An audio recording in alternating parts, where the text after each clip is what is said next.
is episode 22. I'm Neil. And I'm Richard. So we weren't able to record last week because Richard was in rainy old London at TechCrunch Disrupt. Yeah, moderately rainy.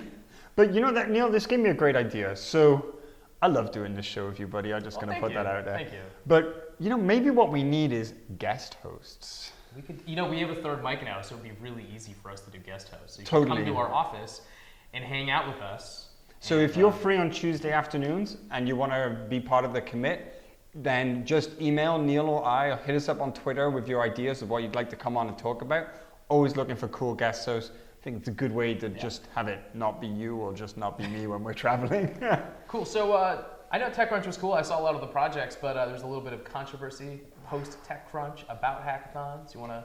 Yeah, talk totally. about that? So this was discussed a little bit in some of the online communities that we're part of, right? And it's not written by a TechCrunch writer, but there was a blog post that was put up from the Crunch Network, and this is the kind of contributor post on TechCrunch, and it had this beautifully clickbaity title, like "Why Hackathons Don't Work," and I think it was vitriol and it was kind of a bit silly, but it raises some interesting issues, right? But I think the reason that it was clickbaity and that it got a lot of response is because I think hackathons are in that point now where they're kind of like in their 80s hair metal phase, where there's no longer the golden age, right? Like we've shown that they can do great things. Totally. We're now in sort of like the Motley Crue era of it, where things are kind of running without a lot of control.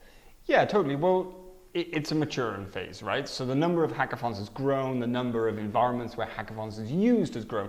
And I think that the authors in here, they were talking about how effective are internal company hackathons at creating new intellectual property.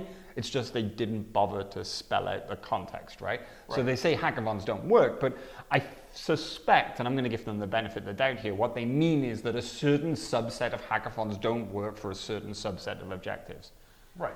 Which, I would agree with that. Yeah, totally. So I think the truth about hackathons, and I think if you're watching the commit, we're probably preaching to the choir here, but hackathons do work. And hackathons work really, really well when the interests of the hackers are aligned with the interests of the people throwing the hackathons. Can you give us an example of a case where they are aligned and then where they aren't? Yeah, totally. So a perfect example, and I think the one that most of us are familiar with, is college hackathons. Right. College hackathons, the interests of the people who are organizing, sponsoring, and supporting these events are completely aligned with the interests of people participating. There's also a big emphasis on education in that Yeah, case. exactly. People want to learn, they want to have fun, they want to build cool stuff, and they want to hang out with their friends while they're doing it.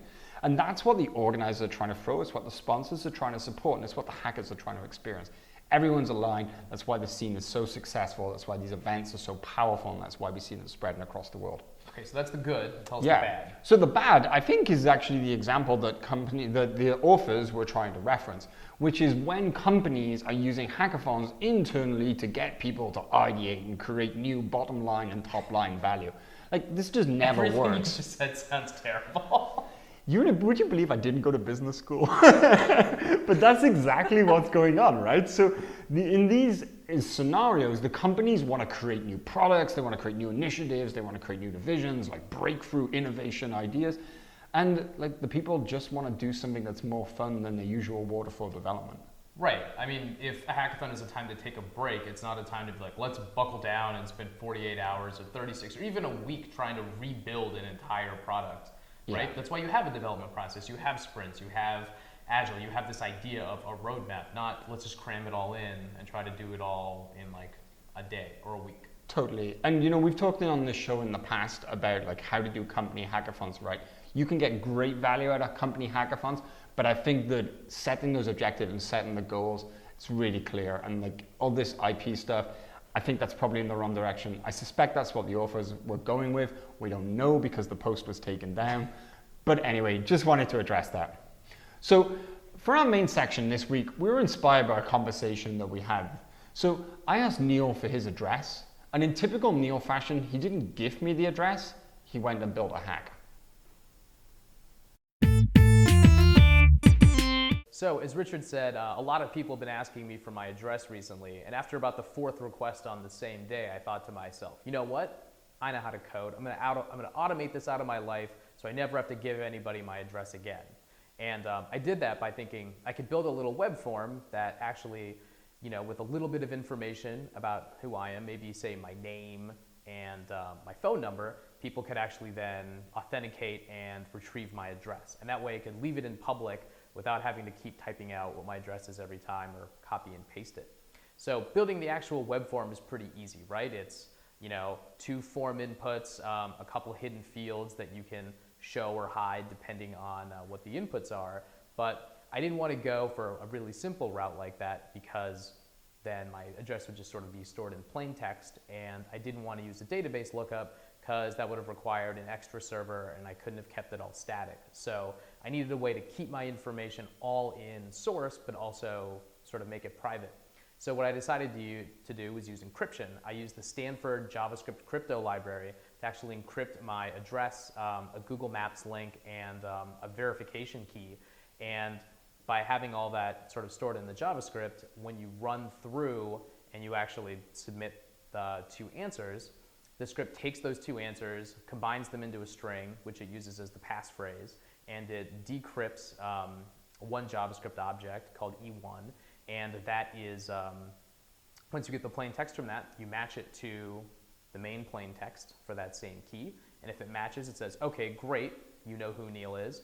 And it continues through by decrypting the map link and decrypting the address, populating those into the HTML and revealing them. And if you don't, it says, hey, wrong answer, try again.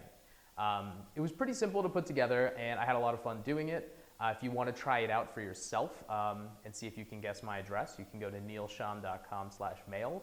Or if you want to use it and build your own sort of crypto postal site, go clone the repo, and there is a Node script in there that you can use to actually generate your own version. You just have to fill in a couple of variables, and it'll write out all the HTML you need.